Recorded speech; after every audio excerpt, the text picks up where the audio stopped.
So hello everyone, ज्ञान ज्योति short hand classes के इस यूट्यूब चैनल पर आप सभी का स्वागत है।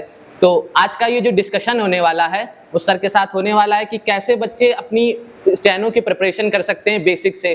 जैसा कि आप सभी को पता है 2026 का स्टेनो के फॉर्म्स चल रहे हैं, तो बच्चे स्टेनो के बारे में सर्च करते हैं। तो सर आप बताइए कि कैसे बच्चे स्टेनो की प्रिपरेशन बेसिक से स्टार्ट कर सकते हैं। देखो, जो बच्चे स्टेनो बेसिक से स्टार्ट करना चाहते हैं वो एक चीज ध्यान दें कि बेसिक में आपको मेहनत बहुत करनी है। हीरा तभी चमकता है जब उसे घिसा जाता है, ठीक है। तो अगर आप बेसिक यानी नींव आप अच्छी कर लेंगे, देन आपकी जो एडवांस लेवल की तैयारी है वो बहुत शानदार हो जाएगी। जैसे बच्चा, अगर आप नए हैं, बेसिक स्टार्ट कर रहे हैं, तो आपको क्या करना है? आपको करना ये है कि आपको सबसे पहले किताब बहुत अच्छे से याद करके, पढ़ करके, प्रैक्टिस करके खत्म करनी है। मैंने ये 3 वर्ड यूज किए, याद करना, प्रैक्टिस करना और किताब खत्म करना। क्या कारण है? बहुत सारे बच्चे किताब खत्म करते हैं, प्रैक्टिस नहीं करते।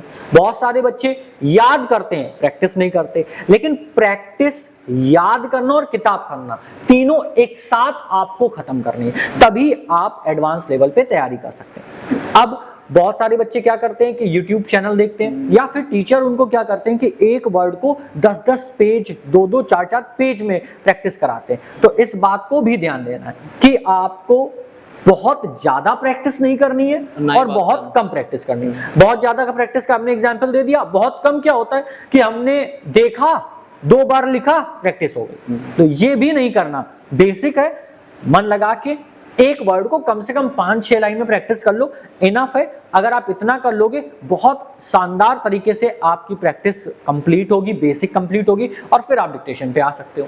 तो सर जैसे कि बताया कि ना अधिक प्रैक्टिस करनी है ना ज्यादा प्रैक्टिस करनी है, मतलब एक प्रकार से मीडियम लेवल तक हमको लेकर चलना है, और बुक्स भी खत्म करनी, साथ साथ उसकी प्रैक्टिस भी जरूरी है। क्योंकि अब बुक खत्म होने का मतलब क्या है कि हमने एक शब्द की 10-10 पेज में प्रैक्टिस कर ली, अब किताब ही नहीं खत्म हो रही 1.5 साल, 1 साल तक किताब ही नहीं खत्म हुई, और पेपर लगाया आपका 6 महीने बाद। लेकिन अब बहुत सारे बच्चे क्या करते हैं, इस चीज को सोच करके कि यार कितनी जल्दी किताब खत्म हो जाए, 2 महीने में खत्म हो जाए, 3 महीने में खत्म हो जाए, तो वो जा करके जल्दी के चक्कर में कोई गलत डिसीजन ले लेते हैं, क्लासेस ज्वाइन कर लेते हैं, या फिर अब रिकॉर्डेड क्लासेस चल गई हैं तो उन्होंने रिकॉर्डेड क्लासेस देखना शुरू किया। लेकिन बेटा, रिकॉर्डेड क्लासेस उन लोगों के लिए अच्छी हैं, वो बेहतर है जो डिक्टेशन पे आ चुके हैं, क्योंकि उन्हें पता है कौन सा वर्ड सही बना है, कौन सा गलत बना है। अभी आपको बेसिक है तो आपको ये पता होना चाहिए वर्ड कितना बड़ा बनेगा, कितना छोटा बनेगा, कितने वर्ड प्रैक्टिस करने। तो इसके लिए ऐसी लाइव क्लासेस या फिर ऑफलाइन क्लासेस ज्वाइन करो जहां पर आपको देखा जाए और परखा जाए। तो जैसा कि सर अभी आपने बताया प्रैक्टिस, ये वर्ड प्रैक्टिस, तो सर ये आप बताइए कि जो प्रिपरेशन है, बच्चों की प्रैक्टिस करने की जो प्रिपरेशन है, उसमें बच्चों को क्या क्या चैलेंजेस आते हैं? आप का एक्सपीरियंस है इस फील्ड में, तो क्या क्या आपने देखा कि बच्चे चैलेंज फेस कर रहे हैं, उनको क्या क्या प्रॉब्लम्स हो रहे हैं कि जिस वजह से बच्चे उस लेवल को अचीव नहीं कर पा रहे हैं जो उन्हें करना चाहिए? देखो, सबसे पहले तो एक चीज याद रखो, सबसे पहले एक चीज याद रखनी है कि स्टेनो एक बोरिंग सब्जेक्ट है। अब आप सोच रहे होगे कि मैं ये क्यों कह रहा हूं कि स्टेनो बोरिंग सब्जेक्ट क्यों? क्योंकि मैथ्स में आपके पास बहुत सारे फॉर्मूला हैं, आप फॉर्मूलाज यूज कर सकते हो, डिफरेंट टाइप्स के आपके पास सम्स हैं, आप डिफरेंट टाइप्स के सम सॉल्व करते हो, ठीक है। जैसे उसमें पाइप टंकी है, चाल धारा है, ये सारी चीजें। अब अगर हम बात करें इंग्लिश की, तो उसमें भी आपके पास बहुत सारे ऑप्शन हैं, जैसे active passive voice, narration, phrases, बहुत सारी चीजें, ठीक है। लेकिन स्टेनो क्या है?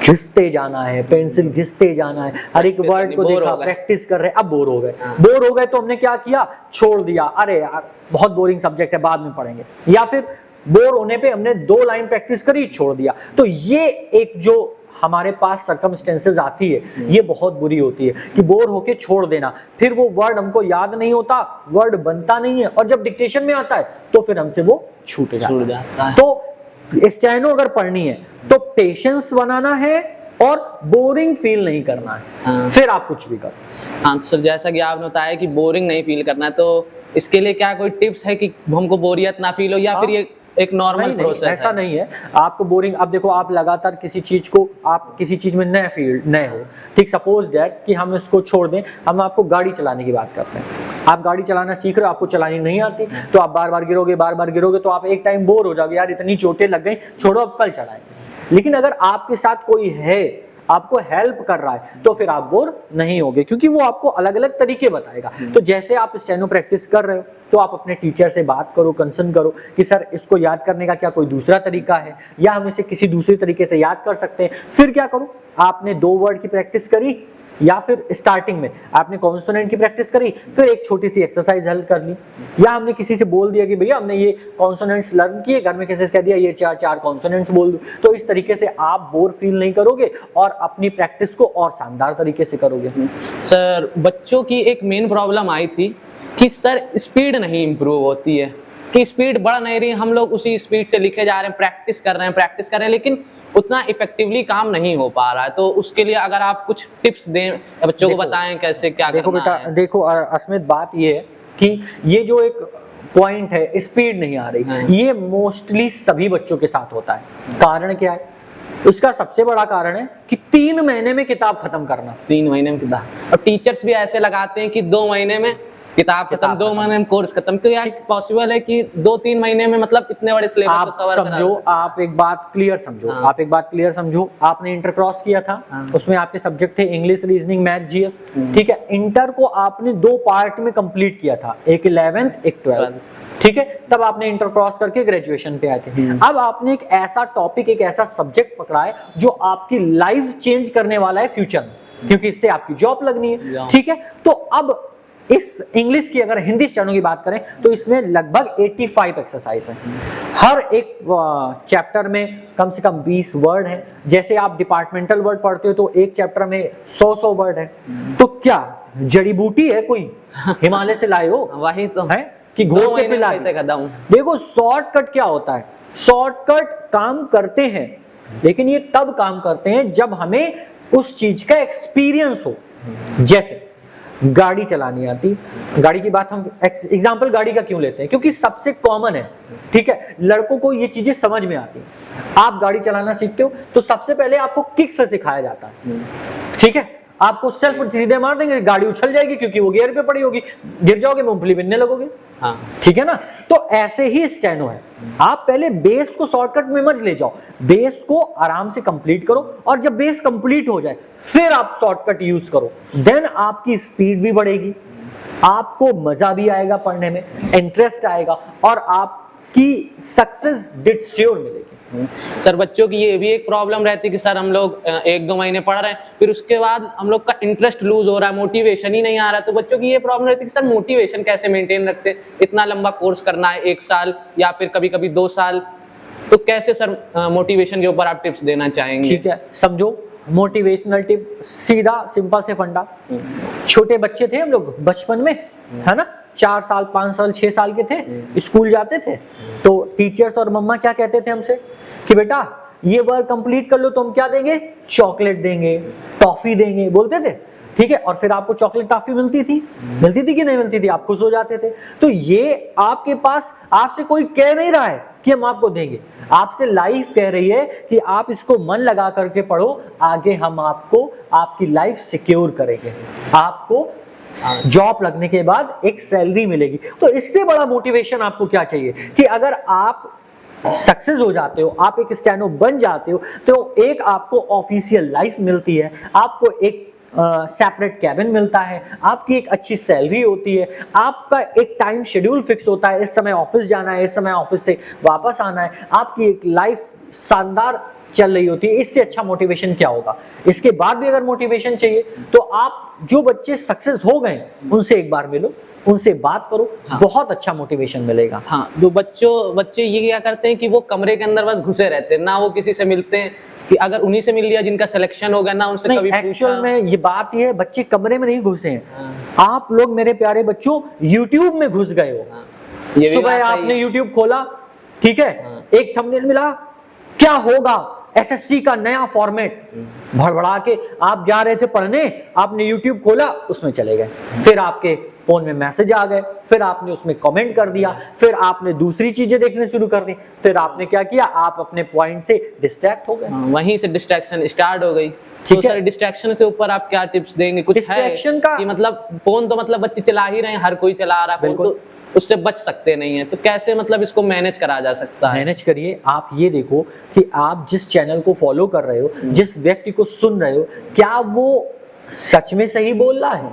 क्या उसके वीडियोस वाकई में सही आ रहे हैं? आपको ट्रुथ एक्सपीरियंस हो रहा है? अगर ऐसा है देन आप उस चैनल को फॉलो करो, आप उस व्यक्ति को सुनो। ये नहीं YouTube खोला, कोई भी वीडियो मिल गया, लिखा है 2 दिन में 60 से 100 की स्पीड कैसे बनाए, आप उसको देखने लगे। 120 की स्पीड कैसे अचीव करें? है ना? तो ये पॉसिबल ही नहीं है यार कि 15 दिन में तुम 60 से 100 की स्पीड ले आओ। तो उस चीज को एनालाइज करो कि एनालाइज करने के बाद हमें क्या सही मिल रहा है, क्या गलत मिल रहा है, क्या इट कैन बी पॉसिबल और नॉट पॉसिबल। अगर जब आप क्वेश्चंस करने लगोगे, खुद को परखने लगोगे, तब आप डिस्ट्रैक्ट होना बंद हो जाओगे। ये एकदम सही टिप आपने दी कि मतलब खुद को हम जब तक कंट्रोल नहीं करेंगे तब तक हम लोग का काम चलने वाला नहीं। बिल्कुल सही है। तो इसमें एक बड़ा रोल प्ले करते हैं टीचर्स। तो टीचर्स का क्या रोल है कि कैसे मतलब बच्चे टीचर्स अपने चूज कर सकते हैं कि मतलब कहीं गलत जगह तो हम लोग नहीं जा रहे हैं, सही जगह जा रहे हैं या नहीं जा रहे हैं, तो टीचर्स का क्या रोल है? बिल्कुल सही बात, बिल्कुल सही क्वेश्चन आपने किया स्मित। देखो टीचर्स, अगर हम टीचर्स की बात करें तो पहले नंबर पे है माँ और फिर है गुरु, जो आपको सही दिशा, सही चीज का ज्ञान कराते हैं। ठीक है, तो टीचर्स आपको चूज करना मोस्ट इंपॉर्टेंट चैप्टर है। ठीक है, टीचर्स के लिए आप क्या ध्यान दो कि आप चेक करो किसी भी कोचिंग में, किसी भी यूट्यूब में। अब इस चीज के लिए आपके पास यूट्यूब है, यूट्यूब में चेक करो कि वो बंदा सही है कि नहीं है, वो टीचर सही है कि नहीं। आप कोचिंग है तो ये कोचिंग वैल्यूएबल है कि नहीं है, कितने सिलेक्शन हुए हैं लास्ट ईयर, ये चेक करो। ठीक है, कितने बच्चे हैं, कहीं ऐसा तो नहीं कि एक कमरे में 4 बच्चे बैठ के पढ़ रहे हैं, पता ही नहीं है कि क्या सही है क्या गलत है। 4 को कुछ भी पढ़ा दिया, चले गए, फिर 4 आए, फिर 4 पढ़ के चले गए, फिर 4 आए, फिर 4 पढ़ के चले गए। तो भैया बस आप एक समरी बता दीजिए कि कैसे मतलब बेसिक से प्रिपरेशन करना है, जो मतलब अभी तक हम लोग बात करते हुए आए हैं, बस एक छोटी सी समरी बता दीजिए अपने व्यूअर्स के लिए। देखो मेरे प्यारे बच्चों, अगर आपको स्टेनो पढ़नी है और इसमें सक्सेस पाना है तो सबसे पहले आपको पेशेंस रखना होगा, धैर्य रखना होगा और इसके साथ साथ कंटिन्यूटी बनाए रखनी होगी। आप इंग्लिश, रीजनिंग, जीएस की प्रैक्टिस करें, इसी के साथ साथ डेली स्टेनो की प्रैक्टिस करें। भले चाहे आप 20 वर्ड प्रैक्टिस करें, लेकिन डेली प्रैक्टिस करें। जब आप डेली प्रैक्टिस कर लें, फिर आप उसकी एक्सरसाइज बनाएं, आंकड़े याद करें कैसे बनते हैं, फिर सब चीजें याद करें और बुक हर हाल में खत्म करें। देखिए 4-5 अगर आप अच्छे से पढ़ेंगे तो 4 से 5, अदरवाइज 6 महीने तो लगते हैं बच्चों को। 6 महीने के अंदर आप किताब खत्म कर लीजिए, अच्छे से किताब खत्म हो जाए, फिर रामधारी स्टार्ट करिए, फिर रामधारी के अलावा दूसरी चीजें याद स्टार्ट करिए। अब ये मत सोचना कि रामधारी के बाद सीधे हम क्या करें, अनसीन मैटर यानी कि लिखने लगे हमारी पेपर कटिंग। नहीं, उसके बाद आप मासिक पत्रिका लिखिए, रामधारी खंड 1 लिखिए, खंड 2 लिखिए। बहुत सारी चीजें यूट्यूब पे पढ़ी हैं। ठीक है, हमारे यूट्यूब चैनल पे भी बहुत सारी हिंदी की पढ़ी हुई हैं। ऐसे ही इंग्लिश के लिए भी आप पिटमैन खत्म करिए, फिर डॉक्टर बिस्ट लिखिए, फिर केसे लिखिए, डायरेक्ट केसे लिखने ना लगिए। ठीक है, इस तरीके से आप पढ़ाई करिए, डिट श्योर आप सक्सेस होगे और आपको स्टेनो पढ़ने में मजा भी आएगी। ठीक है मेरे प्यारे बच्चों। सो बच्चों, आज था ये छोटा सा डिस्कशन था कि स्टेनो बेसिक से कैसे प्रिपरेशन करें। सर ने बहुत ही अच्छे से एक्सप्लेन करा कि कैसे करना चाहिए। आई होप कि आपको इस वीडियो से आप पॉइंट्स नोट करेंगे, कैसे आप अपनी प्रिपरेशन को इम्प्रूव कर सकते हैं और जल्दी ही देखेंगे कि क्या क्या आपके चेंजेस आ रहे हैं। तो चैनल को सब्सक्राइब करना मत भूलना, कमेंट करो कि कौन सा पॉइंट आपको अच्छा लगा हुआ है। सो मिलते हैं नेक्स्ट वीडियो में, तब तक के लिए जय हिंद।